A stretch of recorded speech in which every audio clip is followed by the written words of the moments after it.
Share कराता है। इसके बाद घूम फिर कर दोनों 1 महीने के बाद अपने गंतव्य स्थान मतलब मुज़फ़्फ़रपुर पहुँच जाते हैं, मतलब अपने घर पहुँच जाते हैं। अब धीरे-धीरे दोनों का जो है अच्छा खासा जीवन चल रहा है। समरेश पटेल जॉब करता था बिहार सरकार में। उसके बाद जब सब पता ही है कि सरकारी नौकरी करने वाले लोग कितने अमीर मतलब कितने पैसे वाले हो जाते हैं या फिर किस तरीके से रहते हैं आपको ये भी पता है। एटीट्यूड तो हो ही जाती है जिसकी सरकारी जॉब होती है।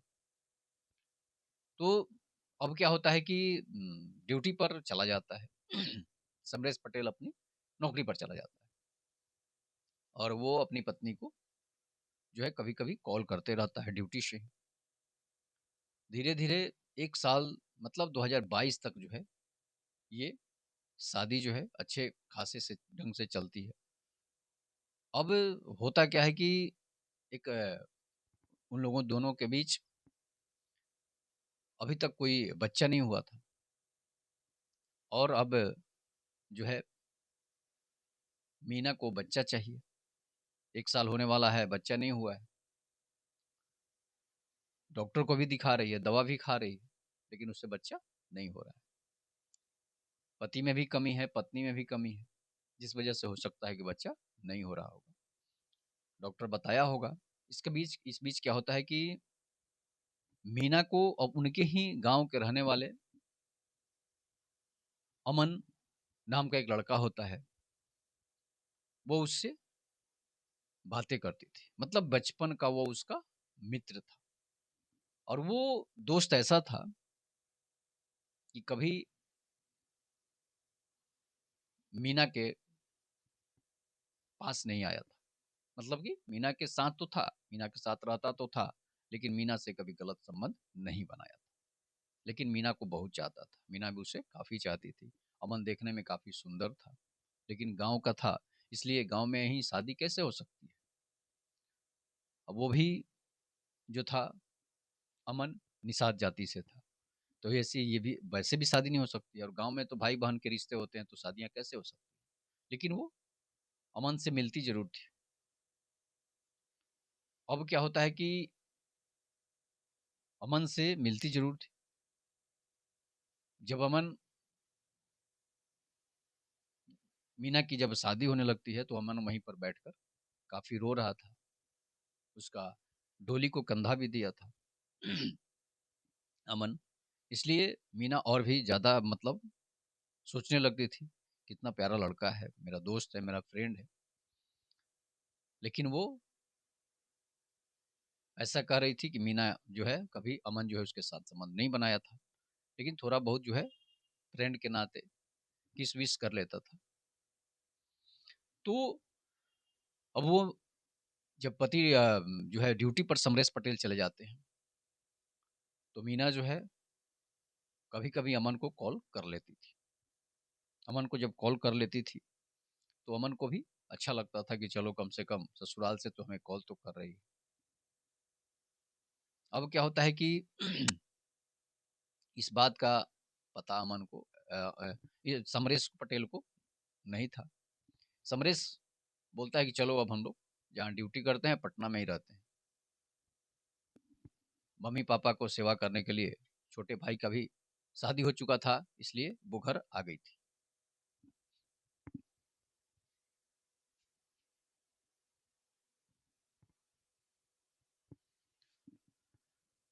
इसके बाद क्या होता है कि वो अपनी पत्नी मीना को लेकर वहाँ चला आता है, मतलब पटना चला आता है। पटना में दोनों एक-दूसरे के साथ रहने लगते हैं, रोज़ संबंध बनाते हैं, लेकिन प्रेग्नेंट नहीं हो पा रही। तो धीरे-धीरे मीना को भी लगता है कि अब हम बच्चे का मुँह नहीं देखेंगे। इस बीच क्या होता है कि वो अमन को कॉल करती है कि तुम ही आकर पटना रहो, तुम्हारे जो खर्चे होंगे वो हम दे देंगे अगर तुम्हारे पास पैसे नहीं हैं तो। अमन उसकी बातों को मान जाता है और वो पटना रहने के लिए किराए का एक कमरा ले लेता है, जो कि मीना के घर के बगल में ही था।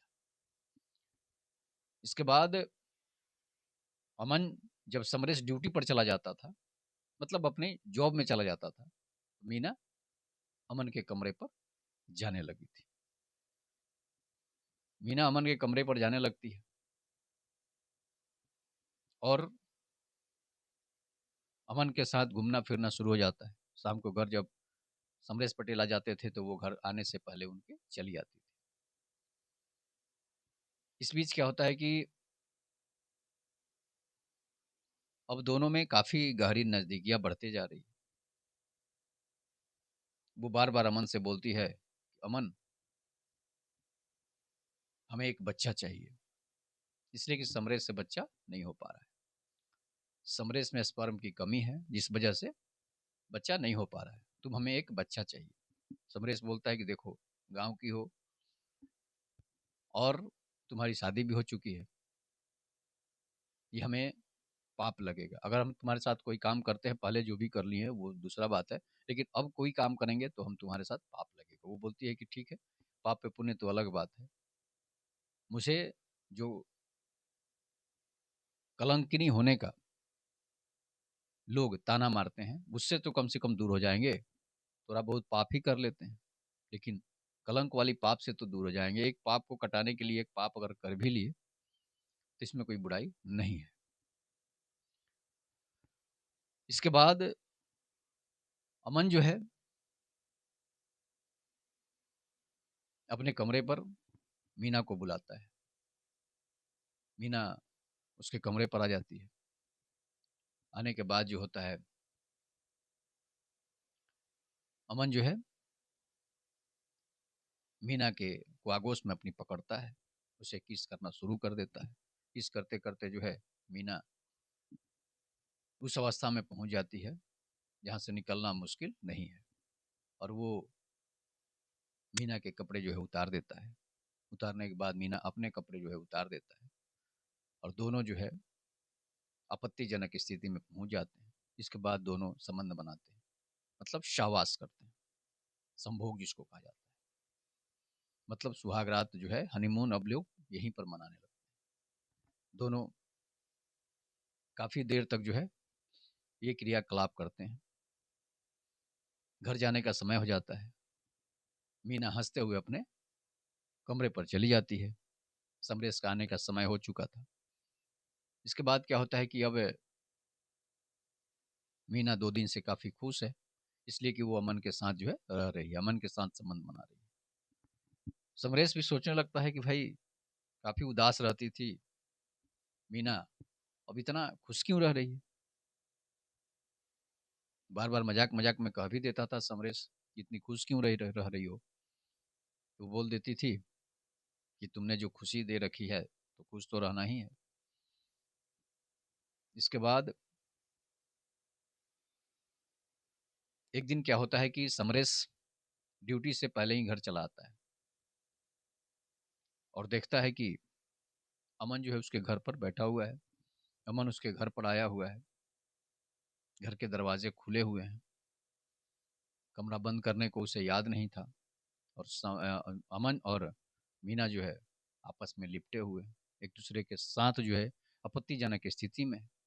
दोनों के तन पे कपड़े नहीं हैं और दोनों एक दूसरे में समाये हुए हैं। अब क्या होता है कि समरेश उस घटना का आंखों देखा हाल सबको सबूत दिखाने के लिए उसका फोटो और वीडियो बना लेता है। फोटो वीडियो बनाने के बाद तब तक मीना की नज़र होश टूटती है और नज़र जो है अपने पति समरेश पर पड़ती है तो वो लजा जाती है। इसके बीच अब दोनों में झगड़ा चालू हो जाता है। मीना को पता नहीं कि उसकी वीडियो और फोटोग्राफ जो है समरेश के मोबाइल में भरे पड़े हैं। दोनों में मारपीट होती है। समरेश उसे पीटने लगता है, वो भी उसे मारने लगती है। काफ़ी दोनों में मारपीट होती है। अमन जो है अपनी हवस के साथी को बचाने के लिए किसी नुकीले पत्थर से समरेश के सिर पर वार कर देता है।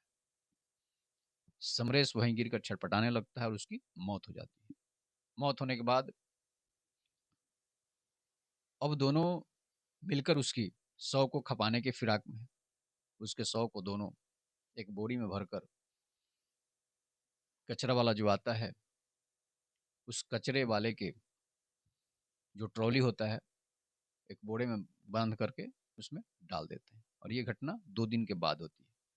जब उसकी 100 से गंध आने लगती है, इन लोगों को लगता है कि अब हम पकड़े जाएंगे, तो वो उसे गटर वाले डब्बे में डालकर कचरे वाले में फेंकवा देते हैं, और कचरा वाला ले जाकर उसे कचरे के ढेर पर फेंक देता है।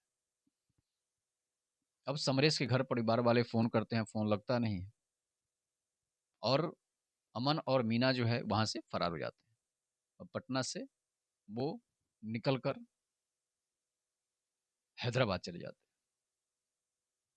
हैदराबाद जाने के बाद वहीं पर वो दोनों रहने लगते हैं। घर परिवार वाले की छानबीन शुरू होती है। मीना के घर परिवार वाले भी खोज रहे हैं, समरेश के घर परिवार वाले भी खोज रहे हैं। कोई मिल नहीं रहा है, ना फ़ोन लग रहा है, सबका फ़ोन ऑफ है।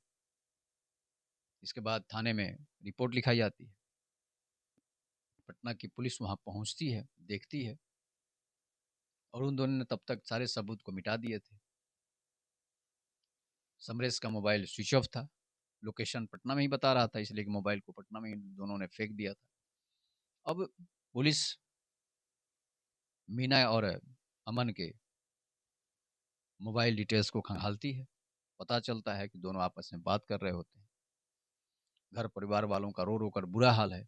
मीना के परिवार वाले भी रो रहे हैं, समरेश के परिवार वाले भी रो रहे हैं, इसलिए कि दोनों की शादी हुई थी। अब धीरे धीरे होता क्या है कि पुलिस जो है हैदराबाद पहुंचती है 15 दिन के बाद। 15 दिन के बाद दोनों अरेस्ट हो जाते हैं।